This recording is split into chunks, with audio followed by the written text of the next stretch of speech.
इस वीडियो में हम देखेंगे कि मोटिवेशनल लेटर क्या होता है, यूनिवर्सिटीज़ मोटिवेशनल लेटर क्यों मांगती हैं और कौन से ऐसे स्टेप्स होते हैं जिनको फॉलो करके एक अच्छा मोटिवेशनल लेटर लिखा जा सकता है। और लास्ट पे हम देखेंगे अगर आपको मोटिवेशनल लेटर लिखने में कहीं भी क्रिएटिव ब्लॉक आ रहा है तो उसको ख़त्म करने के लिए हम चैट जीपीटी का इस्तेमाल कैसे कर सकते हैं, और इसके साथ साथ मैं आप लोगों को एक सैम्पल लेटर भी दिखाऊंगा। So first of all, what is motivational letter? So basically motivational letter एक कन्विंसिंग ऐसे होता है जो आप यूनिवर्सिटी को लिखते हो किसी भी कोर्स में एडमिशन लेने के लिए। इसमें आप यूनिवर्सिटी को अपना एकेडमिक बैकग्राउंड बताते हो और साथ ही आप बताते हो कि मेरे फ्यूचर गोल्स क्या हैं, और इन चीज़ों को आप ऐसे प्रेजेंट करते हो कि ये जो आपके फ्यूचर गोल्स हैं वो सिर्फ और सिर्फ इसी प्रोग्राम को करने से ही अचीव हो सकते हैं। अब सेकंड नंबर पे यूनिवर्सिटीज़ ये मोटिवेशनल लेटर मांगती ही क्यों है? सो बेसिकली यूनिवर्सिटीज़ एक परफेक्ट कैंडिडेट की तलाश में होती हैं, और दूसरा रीज़न ये है कि यूरोप में अगर किसी को कोई सब्जेक्ट समझ नहीं आता तो वो उसे छोड़कर दूसरे सब्जेक्ट की तरफ चला जाता है। सो यूनिवर्सिटीज़ ये मेक श्योर करती हैं कि स्टूडेंट का इंटरेस्ट है भी सही इस कोर्स में या नहीं। सो अब हम देखते हैं कि एक अच्छा मोटिवेशनल लेटर लिखने के लिए कौन से स्टेप्स होते हैं। सो बेसिकली 3 स्टेप्स होते हैं। नंबर 1, आपको मोटिवेशनल लेटर का फॉर्मेट पता होना चाहिए। नंबर 2 पे आपको पता होना चाहिए कि यूनिवर्सिटी ने उस मोटिवेशनल लेटर लिखने की कोई रिक्वायरमेंट्स रखी हैं कि नहीं, और उसके बाद रिसर्च का स्टेप आएगा। सो जब आपके पास रॉ डाटा आ जाएगा तो फिर आप स्टेप 4 की तरफ जाओगे, जिसमें बेसिकली आप अपना डाटा ऑर्गेनाइज करोगे। सो स्टेप 4 में अगर आपको किसी किस्म का भी क्रिएटिव ब्लॉक आता है तो आप चैट जीपीटी का इस्तेमाल करके उस क्रिएटिव ब्लॉक को ख़त्म कर सकते हो, और यही हमारा स्टेप 5 है। सो अब वन बाय वन मैं इन स्टेप्स को एक्सप्लेन करूंगा और इसके साथ मैं डाटा सर्च आउट करके भी दिखाऊंगा। सो एक अच्छा मोटिवेशनल लेटर इन 4 क्वेश्चंस की बेस पे होता है, और इसी सीक्वेंस में आपने इन क्वेश्चंस का आंसर करना है। First of all, how I am great fit for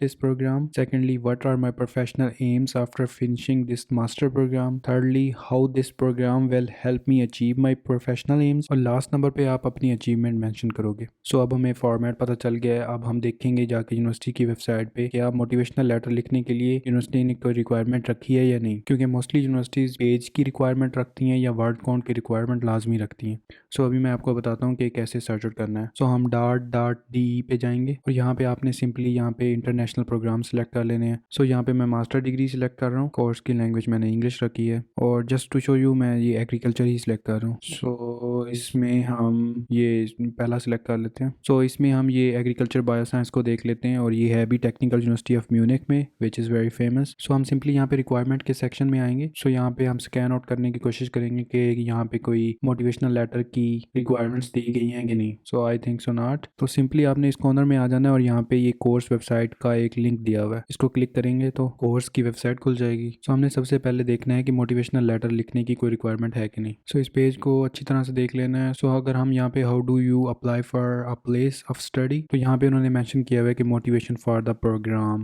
which means कि मोटिवेशनल लेटर इनकी रिक्वायरमेंट है, लेकिन इन्होंने कोई मेंशन नहीं किया हुआ कि कितने पेजेस का मोटिवेशनल लेटर होना चाहिए या वर्ड काउंट कितनी होनी चाहिए। सो इस केस में यूनिवर्सिटी ने किसी किस्म की कोई रिक्वायरमेंट नहीं रखी हुई, तो हम मैक्सिमम 2 पेजेस ही लिखेंगे, उससे ज़्यादा नहीं लिखेंगे। सो अब हमारा स्टेप 2 कंप्लीट हो गया, तो हम स्टेप 3 की तरफ जाएंगे, which is research. So first of all हमने अपने फॉर्मेट को माइंड में रखना है जब भी हमने रिसर्च करनी है। सो फर्स्ट ऑफ ऑल हम ये देखेंगे कि इस कोर्स में कौन से सब्जेक्ट्स पढ़ाए जा रहे हैं, ताकि हम अपनी बैचलर की डिग्री के कोर्सेज इन कोर्सेज के साथ लिंक कर सकें। सो अब हम वेबसाइट पे जाएंगे और यहाँ पे सर्च आउट करेंगे कि कहाँ पे इन्होंने सब्जेक्ट्स मेंशन किए हुए हैं। तो हम सिंपली यहाँ पे आएंगे, what is this study program about. यहाँ पे उन्होंने जो मेजर सब्जेक्ट्स हैं वो मेंशन किए हुए हैं। तो हम ये वाला डाटा कॉपी कर लेंगे और एक फाइल में सेव करके रख लेंगे। सो नेक्स्ट स्टेप में हम देखेंगे कि यूनिवर्सिटी के गोल्स क्या हैं और वो ये कोर्स पढ़ा के किन गोल्स को अचीव करना चाह रहे हैं। सो फॉर दिस हम सिंपली वेबसाइट पे जाएंगे और यहाँ पे ये पहले वाला सेक्शन देखेंगे, तो यहाँ पे यूनिवर्सिटी ने क्लियरली मेंशन कर रखा है कि इस सब्जेक्ट को पढ़ाने का मेन मकसद फूड सप्लाई को सिक्योर करना है। नंबर 2 पे क्लाइमेट चेंज पे वो काम करना चाह रहे हैं, और उन्होंने सिंपली ये मेंशन किया हुआ है कि ये कोर्स करने से आपके पास इन्हीं प्रॉब्लम्स को डील करने के स्किल्स आएंगे। और यहाँ पे उन्होंने फर्दर एक्सप्लेन किया है कि किन डिसिप्लिन्स को टारगेट करके ये कोर्स बनाया गया है। सो हम इस डाटा को भी कॉपी करके अपने पास रख लेंगे। सो अब लास्ट नंबर पे हम जाके देखेंगे कि किस टाइप के प्रोफेशंस में आप जा सकते हो इस कोर्स को पढ़ने के बाद। इसके लिए भी सिंपली हम यहाँ पे आएंगे, कैरियर अपॉर्चुनिटीज में जाएंगे। सो यहाँ पे उन्होंने एग्जांपल के तौर पे ये मेंशन कर रखा है कि आप universities, institute, public sector, biotech, breeding और लाइफ साइंस कंपनीज में जा सकते हो। सो हम ये वाला डाटा भी कॉपी करके अपने पास रख लेंगे। सो अब हमारे पास डाटा कंप्लीट हो चुका है। सो अब हम नेक्स्ट स्टेप पे आएंगे, जो कि क्राफ्ट है। आपने ऑर्गेनाइज करना है इस डाटा को,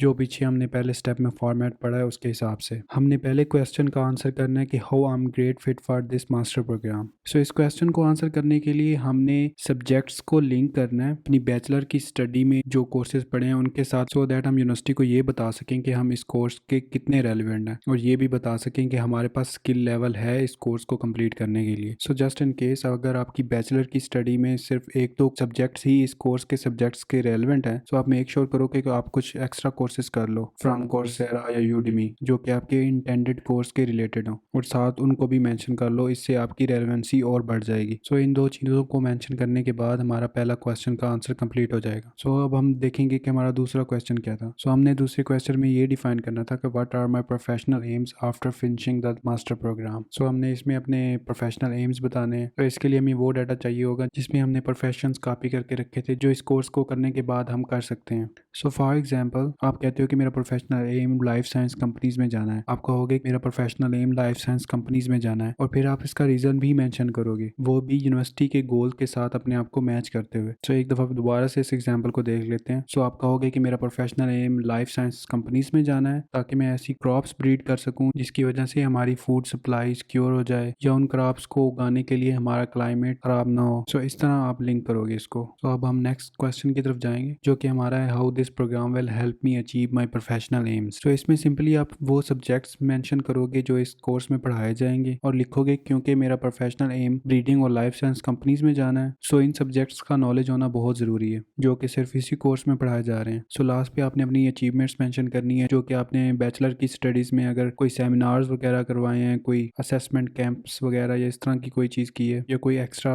कोर्सेज किए हैं, या आप क्लास के सीआर वगैरह रहे हो, तो आपने वो सारी चीज़ें मेंशन कर देनी है। सो इस मोटिवेशनल लेटर को लिखते वक्त अगर आपको कोई क्रिएटिव ब्लॉक आ रहा है, या किसी चीज़ की समझ नहीं आ रही, या कोई कंसेप्ट बनाना नहीं आ रहा, या समझ नहीं आ रही कि अपनी अचीवमेंट्स को मैं इस प्रोग्राम के साथ कैसे लिंक करूं, तो आप चैट जीपीटी का सहारा ले सकते हो। लेकिन मैं इसको इतना ज़्यादा रिकमेंड नहीं करूंगा, और आपको भी कहूँगा कि इसको कॉपी पेस्ट मत करना, जस्ट चैट जीपीटी से आपने आइडिया ही लेना है। सो मैं आपको एक छोटा सा डेमो दे देता हूँ कि चैट जीपीटी को यूज़ कैसे करना है। सिंपली आपने गूगल पे जाके चैट जीपीटी लिखना है, उस पहले लिंक को खोल लेना है, यहाँ पे नीचे ट्राई चैट जीपीटी पे जाना है। अगर आपका अकाउंट नहीं बना हुआ तो सिंपली यहाँ पे जाके साइन अप कर लेना है। सो मेरा अकाउंट बना हुआ है तो मैं लॉग इन कर रहा हूँ। सो लेट्स सपोज मुझे समझ नहीं आ रही कि how this course will help me achieve my professional AIIMS, इस क्वेश्चन को मैं कैसे आंसर करूँ। सो सिंपली आप यहाँ पे क्वेश्चन पहले लिखोगे, नीचे आप सब्जेक्ट मेंशन करोगे जो आपने इस कोर्स में पढ़ने हैं, और ऊपर आप लिख दोगे below are the subjects I will study in this program, और नीचे आप अपना प्रोफेशनल एम मेंशन कर दोगे।